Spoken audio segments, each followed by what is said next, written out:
Perdana Menteri Israel Benjamin Netanyahu menginstruksikan Badan Intelijen Mossad untuk mengidentifikasi negara-negara yang bersedia menerima warga Palestina. Hal ini dilakukan sebagai bagian dari upaya Israel untuk menangani krisis pengungsi yang muncul akibat konflik yang berkepanjangan di Gaza. Meski beberapa negara telah menerima sejumlah kecil warga Palestina, hingga kini belum ada negara yang bersedia menampung pengungsi Gaza dalam jumlah besar. Banyak warga Gaza juga tampaknya tak berminat untuk meninggalkan tanah kelahiran mereka secara massal. Namun Israel terus berusaha mengatasi masalah ini. Langkah yang diambil Netanyahu itu turut didukung oleh Presiden Amerika Serikat Donald Trump. Meski begitu, banyak pihak yang menentang rencana pemindahan warga Gaza ke negara lain.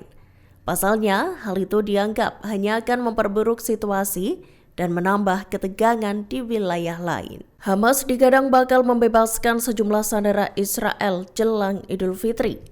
Diketahui para mediator melihat adanya keinginan dari beberapa anggota senior Hamas untuk membebaskan tawanan Israel.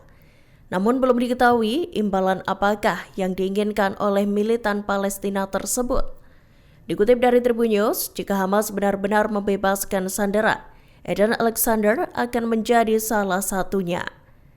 Alexander sendiri merupakan sandera yang berkewarganegaraan Amerika Serikat Israel. Sebelumnya, diplomat senior Arab menyatakan bahwa Qatar mengajukan proposal baru pada Amerika Serikat dan Hamas untuk memulihkan gencatan senjata. Sebagai imbalannya, Presiden Amerika Serikat Donald Trump akan menyerukan ketenangan di Gaza. Diberitakan sebelumnya, Hamas telah menolak usulan utusan khusus Amerika Serikat yang berupaya memperpanjang tahap pertama gencatan senjata. Militan Palestina itu bersikeras ingin melanjutkan kesepakatan tahap kedua. Pasukan Israel dilaporkan menangkap 22 penduduk desa Jinba Palestina di tepi barat selatan. Penangkapan itu dilakukan pada Jumat 28 Maret 2025 pagi. Penduduk desa mengatakan tentara Zionis IDF menahan orang-orang yang terlibat dalam konfrontasi kekerasan dengan pemukim Israel. Para pria yang ditahan itu diikat tangannya dengan tali. Tanya itu, tentara Israel juga menutup mata warga yang ditahan tersebut sebelum akhirnya dibawa pergi. Sesaat sebelum IDF tiba, rupanya puluhan pemukim Israel menyerbu desa. Mereka menyerang penduduk dan menghancurkan properti. Dikutip dari The Times of Israel, 6 warga Palestina dilaporkan terluka dalam penyerangan itu. Seiring dengan itu, warga Jinba menuding Israel menggunakan kekerasan yang berlebihan. Mereka menyatakan IDF melemparkan granat kejut ke dalam rumah-rumah warga.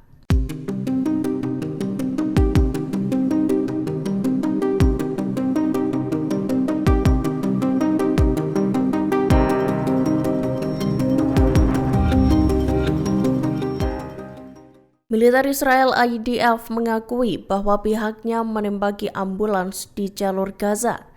Dalam insiden itu, IDF menembak ambulans selesai mencurigainya. Diketahui, insiden tersebut terjadi pada minggu lalu di lingkungan Tal Al-Sultan Selatan Rafah. Pada 20 Maret 2025, IDF melancarkan serangan di wilayah tersebut.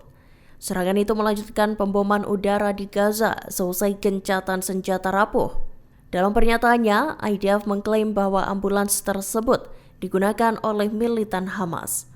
IDF pun melesatkan tembakan dan menyatakan telah membunuh sejumlah anggota kelompok tersebut. Beberapa menit setelahnya, kendaraan tambah maju ke arah pasukan.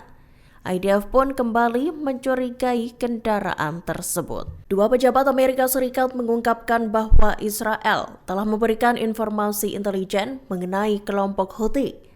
Berkat informasi tersebut, Amerika Serikat berhasil melancarkan serangan udara terhadap sejumlah target di Yaman. Dikutip dari Tribun News, pada Minggu 23 Maret 2025, Amerika Serikat mengklaim salah satu serangan itu berhasil menewaskan sejumlah pemimpin senior Houthi. Israel disebut turut memberikan informasi tentang seorang komandan rudal Houthi yang menjadi sasaran serangan Amerika Serikat. Serangan yang intensif di Yaman ini terjadi setelah Presiden Donald Trump mengumumkan bahwa serangan udara terhadap Houthi akan terus berlanjut, bahkan untuk jangka waktu yang lebih lama.